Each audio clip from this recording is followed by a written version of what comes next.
In Nigeria, the road is more than just a path between two places. It is the bridge between dreams and destiny. And sometimes, that bridge can break beneath your feet.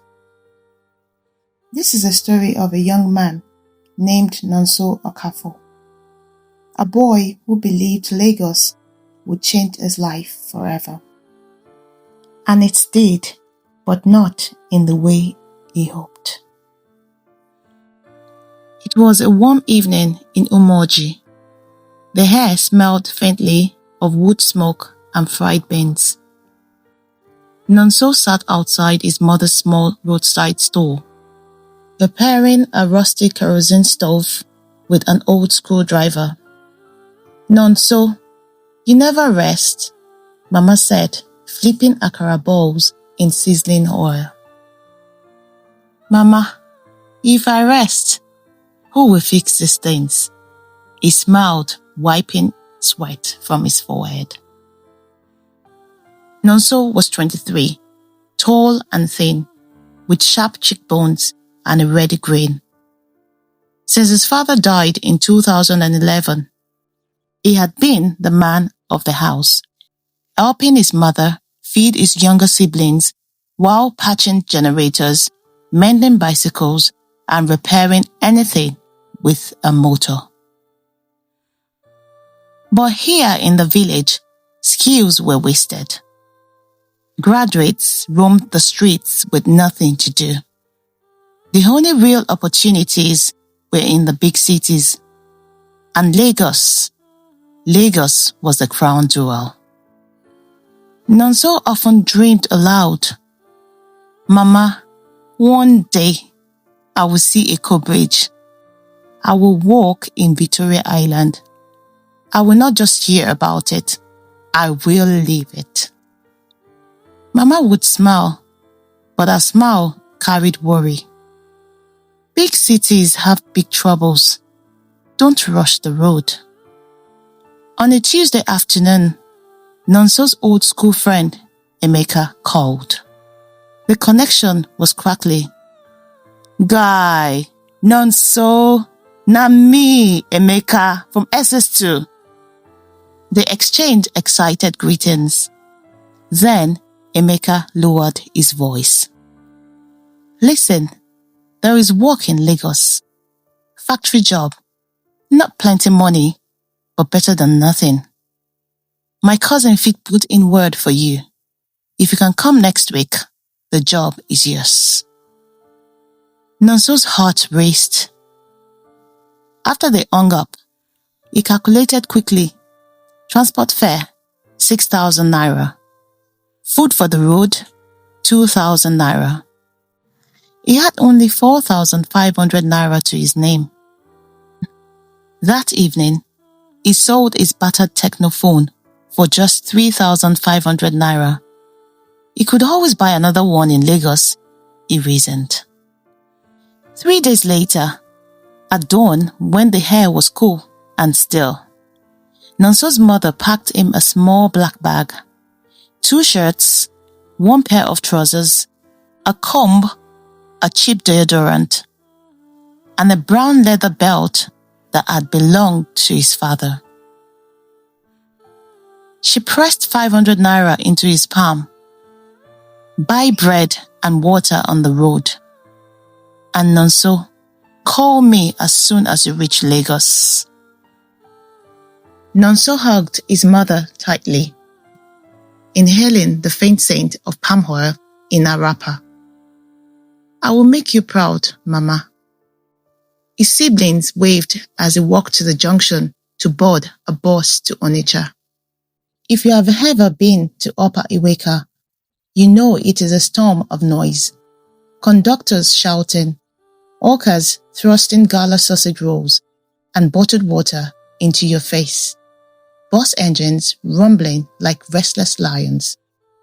Nonso found a yellow 18-seater bus headed for Lagos. The driver was a middle-aged man with a white cap. Passengers trickled in, a woman with a crying baby, 2 university students with backpacks, traders with sacks of onions and pepper. 3 men in faded jeans sat at the back, silent, eyes scanning the crowd. Nonso noticed them briefly, then squeezed into a seat near the middle. The conductor yelled, "Lagos, Oshodi, 1 chance remain." The bus filled, the engine roared, and they pulled away. The journey began with small talk. The students argued about football. The woman hummed to calm a baby. Nonso stared out at passing towns, imagining himself walking through Lagos in clean clothes, earning a steady wage. They crossed into Delta, then Edo. At the roadside store, Nonso bought bread and sachet water. Somewhere after Benin, one of the quiet men at the back tapped the driver. "Oga, abeg stop, make we urinate." The bus slowed down and pulled over by a stretch of bush. It happened so fast. The 3 men stood, pulling locally made pistols from their waistbands. "Everybody down! Lie down flat! No noise!" Screams filled the bus. The woman clutched a baby. The students froze. The men ordered everyone out, kicking bags into the dirt. "Money, phones, quick!" One backed. Nonso handed over his small bag, his last 500 naira hidden in his pocket. One man patted him down and took even that. When they had collected everything, the leader pointed at Nonso and 2 other young men. "You 3, follow us." The driver was ordered to drive off with the remaining passengers, leaving dust and exhaust in the air. The kidnappers forced the 3 into a dense forest. The sun was dipping low, shadows stretching across the path. "Your people will pay for you," the leader said. Nonso's voice shook. I have nothing. My mother sells akara by the roadside. She can't pay ransom." The man smirked. "Everybody gets somebody." That night, they tied their hands with rope and left them under a tree. Mosquitoes bit relentlessly. The forest was alive with the sound of crickets and distant hyenas. The next day, they used Nonso's SIM card to call his mother. "If you want your son alive, bring 500,000 naira in 2 days." Mama Nonso nearly collapsed. "I don't have that kind of money. Please, Biko, I beg." And before she could say more, the anonymous caller hung up. She ran to neighbors, to church members. They prayed, collected donations, but they barely raised 30,000 naira. For 3 days, Nonso hoped.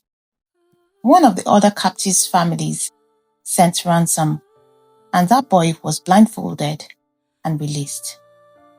"Don't worry, they will bring something for you," the other captive whispered before leaving.